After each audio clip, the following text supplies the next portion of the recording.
Hi there, Sanibonani Molweni. Welcome to Fix Channel. For you here, please subscribe before the end of the video. If returning, thank you for love and support. I appreciate you. Yabo into enzo sibindi ama corrections. Akathi kukhona mase sisana nokuthi ukhona iyeza ke ishow Sunday ngo-7 Mzansi Magic. Usibindi ufike noNosipho wakacele. Ubeshilo ukuthi lona amfunayo noma uyintombi into osekhona wakacele. Ngase ngibuza ke mina ukuthi kanti ubuhlobo obuba khona emndenini buhamba kanjani. Sengibala ke nalokho kwesithembu njengoba uMacele ekhona ewumaka Sibindi. Usibindi futhi uzothatha kacele waze waba nokuthi akazi ukuthi uMacele uzozizwa kanjani ngalokho kodwa akahlobene nabantu bacele. Nangu ke uNosipho Cele sekhona. Yiyo ke intombi to ebesilindele akhulunywa ngayo, siqhubeka ne-storyline, siqhubeka nokulandela ishow. Ongazukwenza wena omdala obuka le show ukuhamba ube namagama okuchwensa le ntombazane evela kwi-TV show ngoba ufike noSibindi.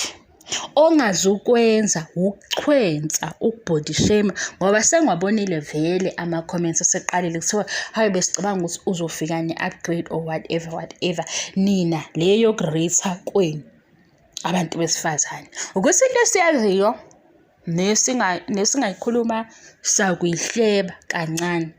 Bonke labo uSibindi asibanabo uzena wavela ku-DM. Ku-DM sibe honest. U-DM uSibindi Msiliku. Kuvela uSibindi noma kuvela ubaba wakhe. Nawe songayenza yakhe imails. Ngoba phela siyabalandela odade angijaji ngishela ukuthi mase uqala ujaja ngathi ungabajaja ngendlela efanayo bonke. Ungabe nakho ukubody shame omunye.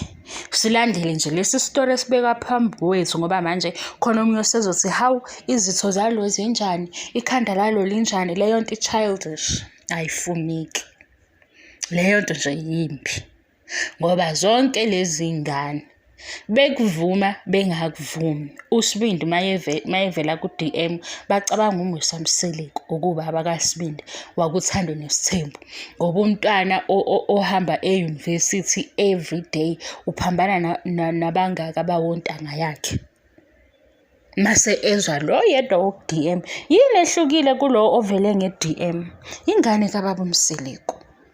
Lokho ungangakuthanda noma ukuthande ayikho inkinga. Mina nginqanda yokuthi ngoba sekuzongena nangu i-new member ngoba kwakushiwo vele kuthiwa iyeza ke isho njengoba ize kuzoba khona new members.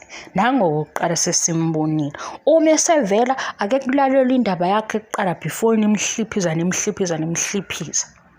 Okungcono nihliphize into ayikhulumile hayi ukuthi wakheke kanjani ngoba iyangibhora leyo nto abantu besifazane. Yingakho ama-comment akho ungawatholi la. Waqala nje wathi wena nani delete mina ngoba ngihambisana naleyo nto. Into engixoxela yona ile xoxo mabonakude. Bathini? Silandele into abayikhulumayo. Benzani? Silandele into abayenzayo. Amehlo akhe ukuthi anjani, umlomo wakhe uthi uyaphi lapho. Uyaphi? Asibuye sonke silale kwi-TV show ne-story. Yingakho ungazungizwisisa kahle ngoba wena usuke uze nokuthi mina ngithanda abani. Mase usulalele yonke into engishoyo mase uphuma nokuthi wena uthanda abani. Kube inkinga yakho ngoba ileyo ndlela okhetha ukulalela ngayo. Kodwa-ke bengazile ukuzothetha ukuthi nje sengisuke ngacasuka ngoba izinto ezinjena kukhona ilanga la abantu abasukuma khona bethi bayayinqanda. Bona laba makhulunywa ngokuthi naze na-body shame i-artist ubani bathole bebaningi. Mase kufika ngapha kuma-TV show nakho sekuchwensa ubani ubathole futhi bebaningi bechwensa. Manje ubuka ukuthi umdlalo onjani lona. Noma kukhethiwe ukuthi le video bingekho nge-body shaming kodwa iyangidina. Nangu number 5 kaSibindi. Hawu akusiwo number 5 kaSibindi, ubaba wakhe ufuna number 5. Niyawubona kumehlo ngale kuthanda nesithembu sifuna unumber 5 sesifike ku-season 7. Ngapha uSibindi ungene kabili kwishow 6 season 2 usefikile noNosiphocelwa. Mase kuba khona obuza ukuthi uThando Nesithembu ngeke lisabuya.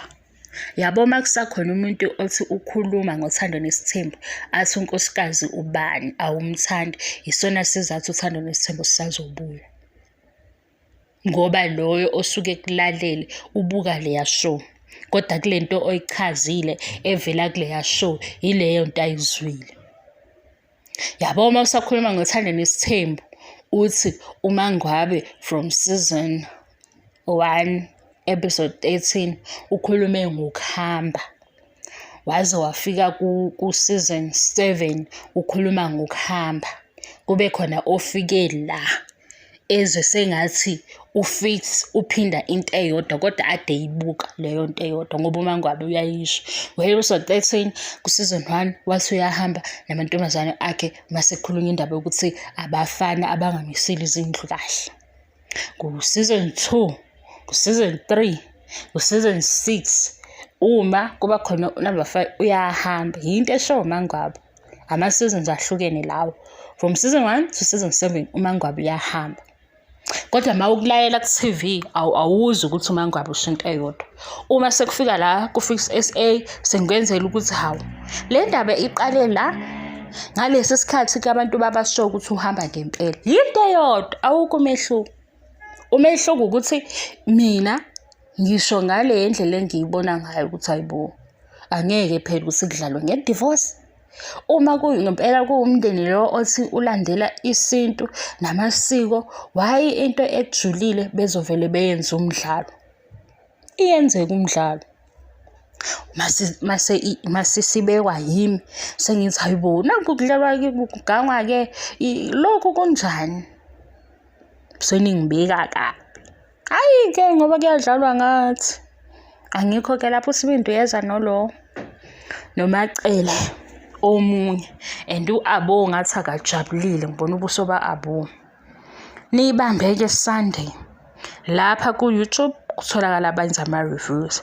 Labo oyawubabone ke bekulethele i-episode ephelele ongakwenza ukuthi ubambe igama laleyo channel ukuze uyobuyela kuyona, ngoba thina sinenkinga ukuthi masingakunikeza i-show kanjalo i-channel izoba nenkinga. Indlela yonke yokusebenza inemithetho yakhona.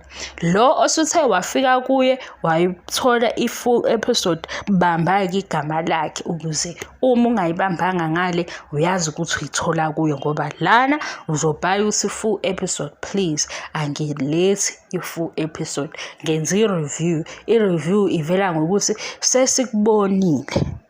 Masikubonayo sibabaza kangakanani, kuyabhora yini, sibhorekile, beku-right, yeah, konke lokho. Thank you so much for your love and support. Ngiyabonga ngiqede. Bye.